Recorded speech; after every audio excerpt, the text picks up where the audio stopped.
नमस्कार दोस्तों, मैं दिव्यांशी गुड़ एक बार फिर हाजिर हूँ एसबीटी न्यूज की खास खबरों के साथ। पेश है आज 27 जनवरी 2025 सोमवार शाम 7:15 बजे राजस्थान की बड़ी खबरें।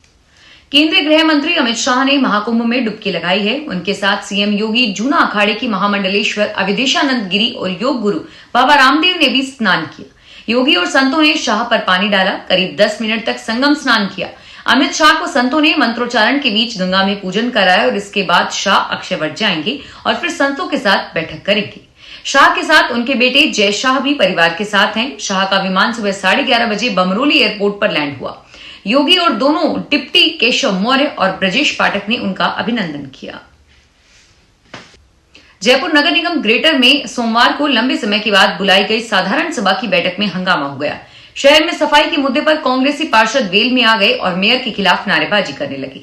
बीजेपी पार्षद भी वेल में आ गए। इस दौरान दोनों पक्षों के पार्षदों में धक्का मुक्की हो गई। दरअसल दोपहर 1 बजे साधारण सभा की बैठक शुरू होनी थी, लेकिन नगर निगम मेयर डॉक्टर सौम्या गुर्जर 1:30 बजे निगम पहुंची, जो काफी देर मेयर का इंतजार करते हुए रहे। इस दौरान सांसद मंजू शर्मा ने विधायक और सांसद की बैठने की जगह गंदगी को लेकर आपत्ति जताई। उन्होंने कहा कि यहाँ बहुत ज्यादा धूल मिट्टी है, इसलिए साफ कराया जाना चाहिए। इसके बाद नगर निगम कमिश्नर रुक्मणी रियार सांसद के पास पहुंची और उनको आश्वस्त किया कि इसे जल्द ही साफ करवा दिया जाएगा। सुप्रीम कोर्ट ने दहेज और घरेलू हिंसा कानूनों में सुधार की मांग वाली याचिका को खारिज कर दिया है। सुप्रीम कोर्ट ने याचिका खारिज करते हुए कहा कि इसके लिए समाज को बदलना होगा, हम इसमें कुछ नहीं कर सकते। याचिका में कहा गया था कि मौजूदा दहेज और घरेलू हिंसा कानूनों का गलत इस्तेमाल किया जा रहा है, ऐसे में इनमें सुधार किए जाने चाहिए। आम आदमी पार्टी ने सोमवार को दिल्ली के लिए पार्टी की 15 गारंटियों का ऐलान किया। पार्टी संयोजक अरविंद केजरीवाल ने 2020 में किए गए यमुना की सफाई, यूरोप की तरह दिल्ली की सड़कें, पानी की सप्लाई का वादा पूरा नहीं कर पाने पर माफी मांगी। केजरीवाल ने कहा कि आज कबूल कर रहा हूं कि पिछले 5 साल में ये वादे पूरे नहीं किए गए हैं। इसके बाद उन्होंने जेल का खेल खेला। मेरी सारी टीम बिखर गई, लेकिन अब हमारे जेल से हम बाहर आ गए हैं। मेरा सपना है कि दिल्ली में तीनों काम हो। अगले 5 साल में ये काम पर हम पूरा करेंगे। हमारे पास फंड भी हैं और इसके लिए प्लान भी है। कोटा सिटी एसपी ने शहर के बोरखेड़ा थाने के सीआई व एएसआई को सस्पेंड किया है। हालांकि आधिकारिक रूप से सस्पेंड करने के कारण सामने नहीं आए हैं, लेकिन दोनों को सस्पेंड करने की पुष्टि सिटी एसपी ने की है। City SP doctor Amita Duhan ने बताया कि प्रारंभिक जांच में बोरखेड़ा थाना सीआई व एएसआई चौधरी को निलंबित किया गया है। सूत्रों की माने तो पूरा मामला 2 पक्षों के विवाद से जुड़ा है। बताया जा रहा है कि थाना क्षेत्र में कुछ दिन पहले 2 पक्षों के बीच विवाद हुआ था, जिसकी शिकायत थाने तक पहुंची। राजस्थान माध्यमिक शिक्षा बोर्ड की ओर से रीट 2024 का आयोजन 27 फरवरी के बजाय 2 दिन यानी 27 व 28 फरवरी को होगा। इसके लिए 41 जिला मुख्यालयों के साथ अन्य प्रमुख शहरों में भी सेंटर बनाए जाएंगे। करीब 2000 से ज्यादा सेंटर बनाने की तैयारी है। परीक्षा में 14 लाख से ज्यादा कैंडिडेट्स ने आवेदन किया है। समन्वयक कैलाश चंद्र शर्मा ने बताया कि परीक्षा 27 और 28 जनवरी को होगी। पूर्व में एक दिन 27 को होनी थी, लेकिन कैंडिडेट्स की संख्या ज्यादा होने के कारण यह परीक्षा 2 दिन होगी और जिला मुख्यालयों के अलावा कुछ उपखंड मुख्यालय पर भी परीक्षा के लिए करीब 2000 सेंटर्स बनाए जाएंगे। राजस्थान विधानसभा स्पीकर वासुदेव देवनानी सोमवार को अजमेर दौरे पर रहे। इस मौके पर देवनानी ने कहा कि 31 जनवरी से शुरू हो रही विधानसभा सत्र में पेपर और पेपरलेस दोनों तरह से काम होंगे। सभी 200 सदस्यों के स्थान पर टैबलेट लगा दिए गए हैं। उम्मीद है कि सत्र सार्थक होगा और पक्ष विपक्ष मिलकर जनता के मुद्दे उठाएंगे। इस मौके पर देवनानी की ओर से उत्तर विधानसभा क्षेत्र में विभिन्न विकास कार्यों के शिलान्यास भी किए गए। राजस्थान हाईकोर्ट में सोमवार को 3 नवनियुक्त जनों ने शपथ ग्रहण की। हाईकोर्ट की मुख्य पीठ जोधपुर में मुख्य न्यायाधीश एमएन श्रीवास्तव ने नवनियुक्त जज चंद्रशेखर शर्मा, प्रवीण कुमार माथुर और श्री माली को शपथ दिलाई। इसके साथ ही राजस्थान हाईकोर्ट में न्यायाधीशों की संख्या बढ़कर 33 हो गई है। उल्लेखनीय है कि इससे पहले गत वर्ष अक्टूबर माह में भी राजस्थान हाईकोर्ट को 3 और न्यायाधीश मिले थे। उनमें 2 पंजाब व हरियाणा हाईकोर्ट से तथा 1 तेलंगाना हाईकोर्ट से थे।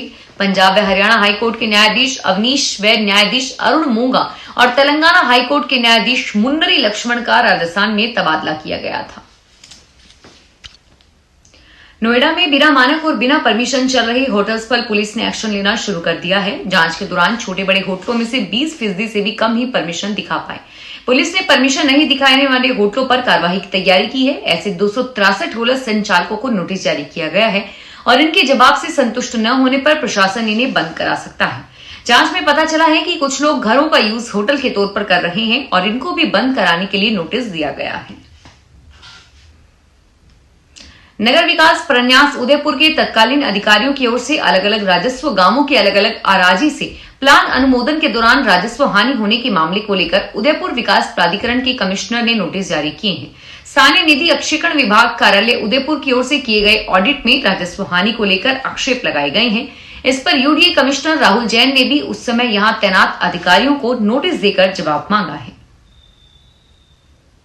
स्वामी केशवानंद राजस्थान कृषि विश्वविद्यालय ने राज्य वृक्ष खेजड़ी की सांगरी को भौगोलिक संकेत जियोग्राफिकल इंडिकेशन जीआई टैग देने के लिए चेन्नई स्थित जियोग्राफिकल रजिस्ट्री कार्यालय में आवेदन किया है। जीआई टैग मिलने से सांगरी को दुनिया में राजस्थान के उत्पाद के रूप में पहचान तो मिलेगी, साथ ही इसका निर्यात होने से उत्पाद किसान और ग्रामीणों को 2 गुना तक दाम भी मिलने लगेंगे।